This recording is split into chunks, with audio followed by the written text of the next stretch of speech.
नमस्कार, मी सायली वझे पानसे. आज आपण करतोय अळूची भाजी. तर अळूच्या भाजीसाठी मी 5 अळूची पानं घेतली आहेत. एक चुक्याची छोटीशी जुडी घेतली आहे.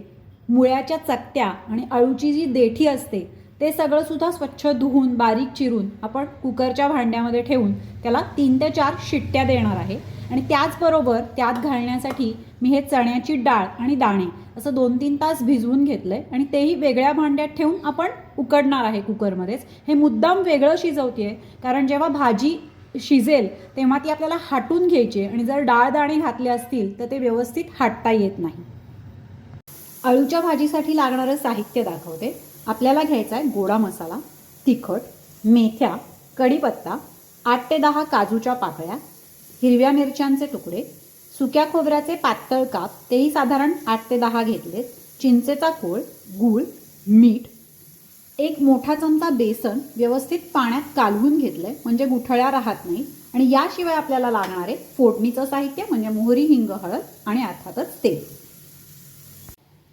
3 शिट्ट्यांमध्ये ही भाजी व्यवस्थित शिजलेली आहे. आपण ती डावाने व्यवस्थित हाटून मग हे पाण्यात कालवलेलं बेसन त्याच्यात मिक्स करून घेणार आहे. म्हणजे अजिबात गुठळ्या राहणार नाही. आणि मग त्याच्यामध्ये डाळ दाणे सुद्धा मिक्स करणार आहे आणि मग भाजी फोडणीला घालणार आहे. आता तेल चांगलं तापल्यानंतर आपण त्यात घालायची मोहरी. मोहरी चांगली तडतडली की घालायचा हिंग, हळद, मग त्याच्यात घालायचे हे काजू. कारण काजू आणि खोबऱ्याचे काप आपण थोडेसे तेलामध्ये परतून घेऊया म्हणजे त्याचा कच्चेपणा जाईल आणि मग बाकीच्या गोष्टी क्रमाने घालूया.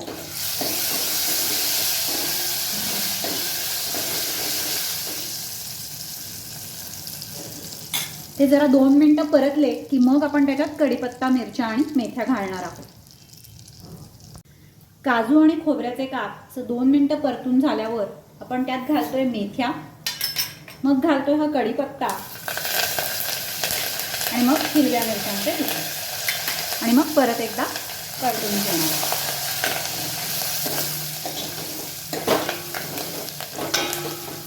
मिरच्यांचा कच्चेपणा जरासा गेला ते छान परतून झाल्या की मग आपण त्याच्यामध्ये ही भाजी घालणार आहोत.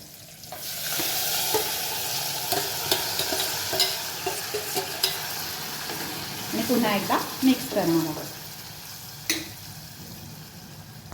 आवश्यकतेनुसार तुम्ही त्याच्यामध्ये पाणी घालायचं आहे आणि मग त्याच्यामध्ये घालायचं आहे गूळ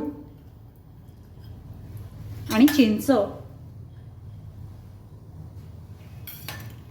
गोडा मसाला, तिखट आणि मीठ. आणि पुन्हा एकदा भाजी हलवून घ्यायची आहे आणि मग व्यवस्थित उकळायची आहे.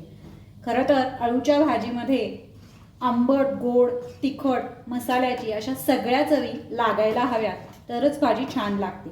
तर आता हे सगळं मिक्स करून झाल्यानंतर आपण भाजी चांगली उकळून घेतोय. 5 मिनिटातच भाजी चांगली व्यवस्थित उकळायला लागली आहे. सो एक 2 मिनिटांनी आपली भाजी तयार असणार आहे तेव्हा आपण गॅस बंद करूया.